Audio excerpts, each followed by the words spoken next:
दोस्तों, देश के सबसे बड़े पद पर विराजमान प्रधानमंत्री मोदी के नाम से कौन वाकिफ नहीं होगा। वो हमारे देश में नहीं बल्कि विश्व के एक पॉपुलर नेता की छवि बनाने में कामयाब रहे और आज उसके बारे में सब कुछ जानते हैं। लेकिन कुछ बातें ऐसी भी है जो मोदी के बारे में हर एक इंसान नहीं जानता है और आज हम आपको बताने जा रहे हैं और साथ में बताएंगे कि मोदी जी के ज़िंदगी से जुड़े खास पहलू क्या हैं। तो बने रहिएगा हमारे वीडियो के अंत तक। नरेंद्र मोदी जी का नाम नरेंद्र दामोदर दास मोदी है और इसका जन्म 17 सितंबर 1950 के गुजरात के वाडनगर स्थित एक गरीब परिवार में हुआ था। उसके पिता का नाम दामोदर दास मूलचंद मोदी था, माता का नाम हीराबेन था। नरेंद्र मोदी 5 भाई बहन जिसमें से उसका नंबर दूसरा था। मोदी जी को बचपन में नरिया कहकर सब पुकारते थे। मोदी जी के पिता रेलवे स्टेशन पर चाय का दुकान लगाते थे और मोदी जी भी पिता की दुकान पर उसका हाथ बटाते थे। मोदी जी बचपन से ही कुछ अलग थे। वो आम बच्चों की तरह नहीं थे। उन्हें बचपन से देशभक्ति का ज्ञान बहुत पसंद था। 1962 में भारत चीन युद्ध के दौरान मोदी जी ने ट्रेन में जा रहे फौजियों को चाय पिलाई थी और यही नहीं, 1965 में भारत पाकिस्तान युद्ध के समय भी मोदी जी ने वहाँ से गुजर रहे सैनिकों को चाय पिलाई थी। मोदी जी ने अपनी पढ़ाई गुजरात के वाडनगर के भगवताचार्य नारायण स्कूल से अपनी पढ़ाई की शुरुआत की थी और वहाँ पढ़ाई के औसत छात्र थे। मोदी जी को बचपन में एक्टिंग का बहुत शौक था, इसलिए वो स्कूल के बाद विवाद नाटकों में भाग लेते थे और नाम भी हासिल करते थे। वो एनसीसी में भी शामिल हुए। मोदी जी बचपन में ही निडर क्वालिटी के थे। एक दिन वो मिष्ठा तालाब से घड़ियाल का बच्चा पकड़ अपने घर ले आए थे। माँ के समझाने पर उसे वापस तालाब में छोड़ कर आए। वो बचपन से ही साधु संतों में बहुत प्रभावित थे। बचपन में ही सन्यासी बनना चाहते थे और सन्यासी बनने के लिए मोदी जी ने स्कूल की पढ़ाई छोड़ दी और बाद में घर छोड़कर भाग गए। इस दौरान वे पश्चिम बंगाल के रामकृष्ण आश्रम सहित कई कई जगह पे घूमे। मोदी जी बचपन से आरएसएस को पसंद करते थे और उससे जुड़े सभी 1958 में दीपावली के दिन गुजरात में आरएसएस के पहले प्रांत प्रचार में आए थे। लक्ष्मण माधव राव ईमानदार वकील साहब ने नरेंद्र मोदी को वाला स्वयं सेवक की शपथ दिलाई थी। मोदी जी बहुत ही मेहनती कार्य करता था। वह आरएसएस के बड़े शिविरों में आयोजन के मैनेजमेंट का हुनर दिखाते थे। आरएसएस नेताओं ने ट्रेन और बस में रिजर्वेशन का जिम्मा उन्हीं के पास था। मोदी जी ने कई महीने तक हिमालय में साधुओं का साथ रहे। बाद में वापस आने पर उन्होंने सन्यासी जीवन त्यागने का फैसला लिया और अपने भाई के साथ मिलकर अहमदाबाद के कई स्टेशनों पर चाय की दुकान लगाई। हर परेशानी का सामना करते हुए चाय बेची।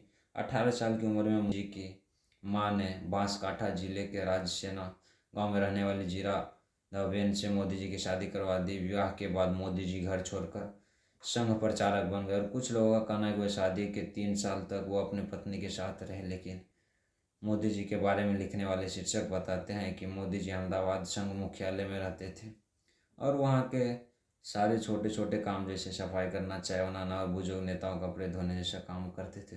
वो हर काम पहले माँ का आशीर्वाद लेने घर जरूर जाते थे। ये काम भी वो आज भी करते हैं। 2014 के लोकसभा चुनाव जीतने के बाद भी सबसे पहले वो अपनी माँ का आशीर्वाद लेने उसके पास गए थे। संघ में रहते हुए कुर्तों की बाँह छोटी करा ली ताकि ज़्यादा खराब ना हो। वर्तमान में मोदी ब्रांड कुर्ता के नाम से मशहूर है।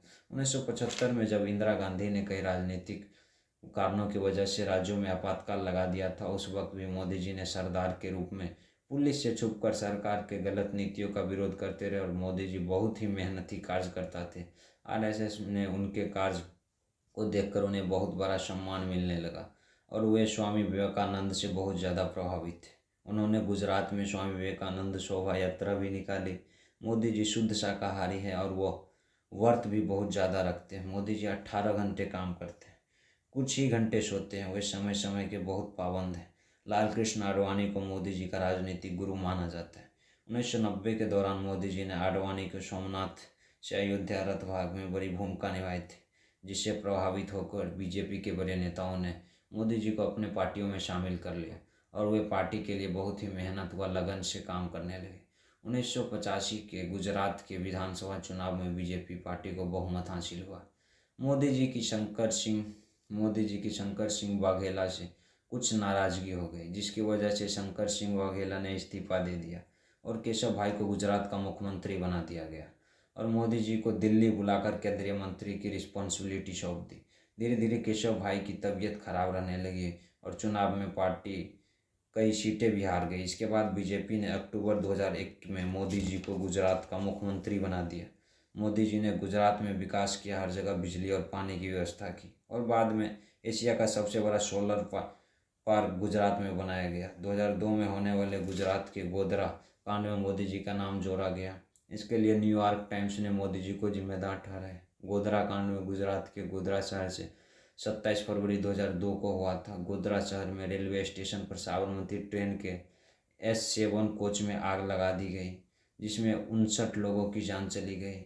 इसके बाद गुजरात में जगह जगह पर सांप्रदायिक दंगे शुरू हो गए और 28 फरवरी 2002 को गुजरात के कई इलाकों में दंगे ने भयंकर रूप ले लिया और 1200 से ज़्यादा लोग मारे गए। इसके बाद सुप्रीम कोर्ट ने इस जांच के लिए स्पेशल कमेटी बनाई। कमेटी ने पूरी जांच पड़ताल की। 2010 में सुप्रीम कोर्ट ने कमेटी के जांच के आधार पर फैसला सुनाया। फैसले में सुप्रीम कोर्ट ने कहा कि कमेटी के दंगों में कहीं भी मोदी जी का कोई हाथ नहीं मिला। मोदी जी ने गुजरात के सरकारी कायदे कानून के खिलाफ बनाए गए सभी मंदिरों को तुड़वा दिया। इसके बाद मोदी जी की लोकप्रियता बढ़ गई।